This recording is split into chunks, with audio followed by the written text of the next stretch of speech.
E o vice-presidente eleito, Geraldo Alckmin, foi escolhido por Lula como chefe da equipe de transição do seu governo nesta terça-feira. A informação veio depois de uma reunião com a presidente da sigla, Gleisi Hoffmann, com Aloysio Mercadante, responsável por elaborar o plano de governo petista, e com outros integrantes da cúpula do PT em um hotel na capital paulista. Geraldo Alckmin será responsável por coordenar uma equipe com 50 nomes que mesclará quadros técnicos e políticos para dialogar com integrantes do governo Bolsonaro. Os principais líderes do PT e dos partidos da coligação que elegeu Lula devem compor o grupo. Começo essa com você, Mota. Vai ser uma tarefa desafiadora conseguir o diálogo entre dois grupos que representam visões para o Brasil completamente diferentes. E eu acho que o Alckmin, o desafio para ele vai ser ainda maior, né? Porque ele agora faz parte de um grupo contra o qual até pouco tempo ele trabalhava, ou pelo menos a gente pensava assim, que a visão de mundo que o Alckmin defendia estava muito mais perto da que hoje o presidente Bolsonaro defende do que do adversário dele. Vão ser dias interessantes pela frente. Zé. Olha, a transição já começou. Na Câmara dos Deputados, eu assisti lá uma conversa hoje de líderes que passam ali os principais projetos, né? Para o outro possível líder, que ainda não está nomeado, seguir. Essa equipe de transição, ela era vamos dizer, uma licenciosidade, uma generosidade do presidente que estava no exercício para o outro. Foi assim que o Fernando Henrique abriu o governo para o Lula. E depois houve uma regulamentação, existe um decreto com definições. 50 integrantes, eles passam a ter cargos públicos, recebem salários e tal, mas não é isso o principal. O principal é que algumas funções só podem ser exercidas por funcionários públicos. Então, esses integrantes serão funcionários públicos, terão acesso a dados sigilosos e não é preciso essa integração toda, não. São dados técnicos. Quais os projetos que existem? Como é que essa pasta funciona? Vamos aqui aumentar ministérios, que é o caso do Lula, vai aumentar o número de ministérios. Qual é a integração, né, o cronograma desta empresa? Enfim, essa é a transição. Não se trata de transição política, mas administrativa. É dar prosseguimento ao governo. Então, acho que será uma transição seca, né? Dentro da lei, do que regulamenta o pacote. E na quinta-feira mesmo, esse grupo será nomeado e os dois vão conversar. O ministro-chefe da Casa Civil e o Ciro Nogueira e o vice-presidente eleito, Geraldo Alckmin, né?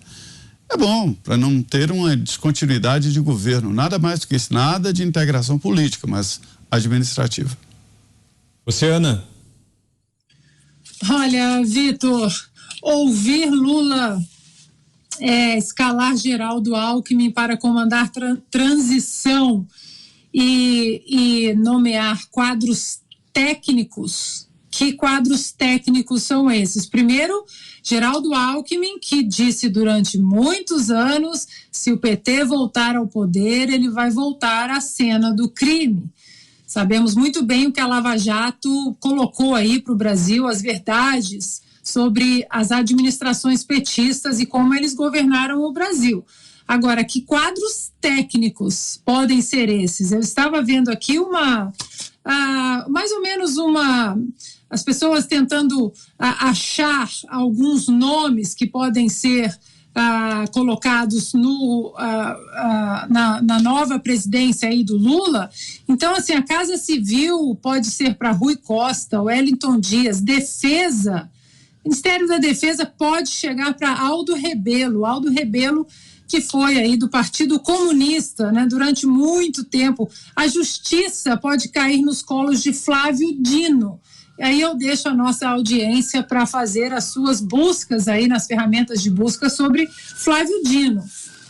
Então, Vitor, eu acho que essa consternação que nós estamos assistindo hoje no Brasil, essas manifestações, eu acho que, por exemplo, se Ciro Gomes tivesse vencido, eu acho que não haveria problemas e isso tudo que nós estamos, esses protestos como nós estamos vendo, porque Lula na presidência, a mensagem que passa para o brasileiro que trabalha de sol a sol é que é mais ou menos mais ou menos não, acho que inteiramente uma coroação da impunidade. Então, falar de quadros técnicos quando um presidente é eleito dentro de um contexto da coroação da impunidade, um candidato que nós somos obrigados a normalizar, e nunca vamos normalizar essa candidatura, que foi lavada aí no Lava Lula pelo Supremo Tribunal Federal, Lula que foi condenado em 3 instâncias com provas sobradas, de acordo com Gebran Neto do TRF4 de Porto Alegre.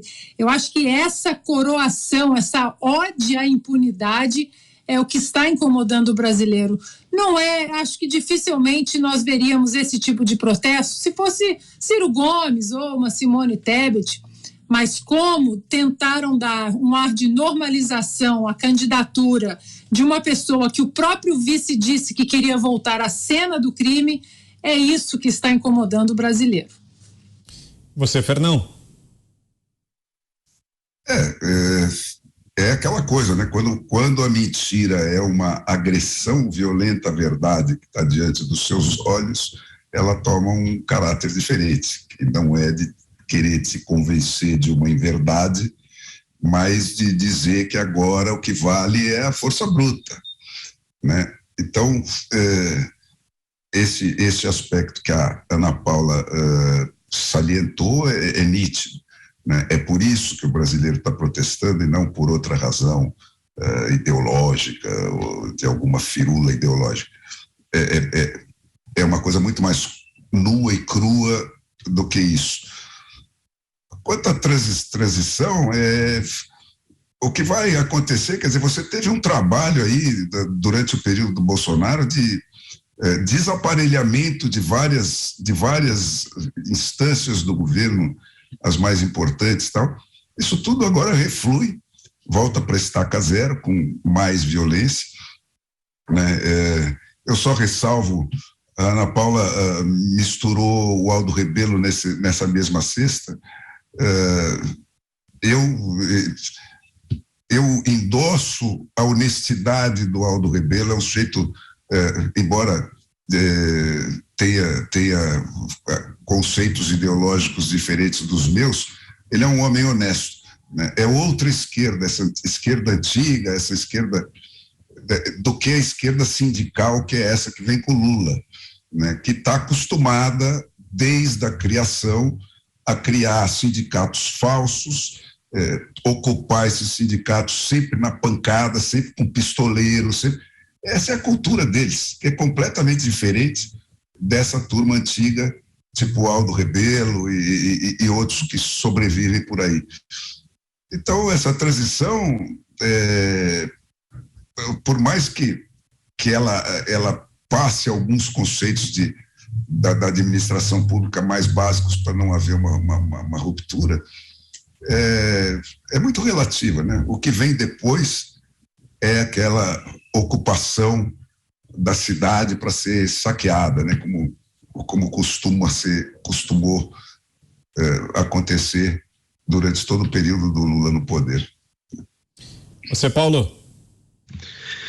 Eu acho uma ironia do destino, Geraldo Alckmin, e aí eu tenho que usar a frase dele próprio, né? Ele vai ser o responsável por arrumar a cena do crime para a volta do Lula, usando a frase do próprio, né?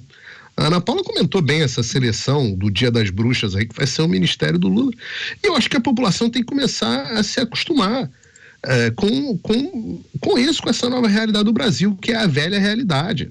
Acabou o tempo de ministros técnicos, acabou o tempo de Tereza Cristina, de Marcos Pontes, de Tarcísio, de Paulo Guedes. Agora voltamos à era do Guido Mantega, do Palocci. Não, esses não, que eu acho que foram impedidos, né? Acho que esses aí tiveram problemas mais graves com a justiça, mas outros do mesmo tipo. Essa é a realidade do Brasil, se preparem. Nós estamos adentrando ainda, nós estamos, só vislumbrando o inferno. Se preparem, escândalos de corrupção, os ministros completamente desqualificados.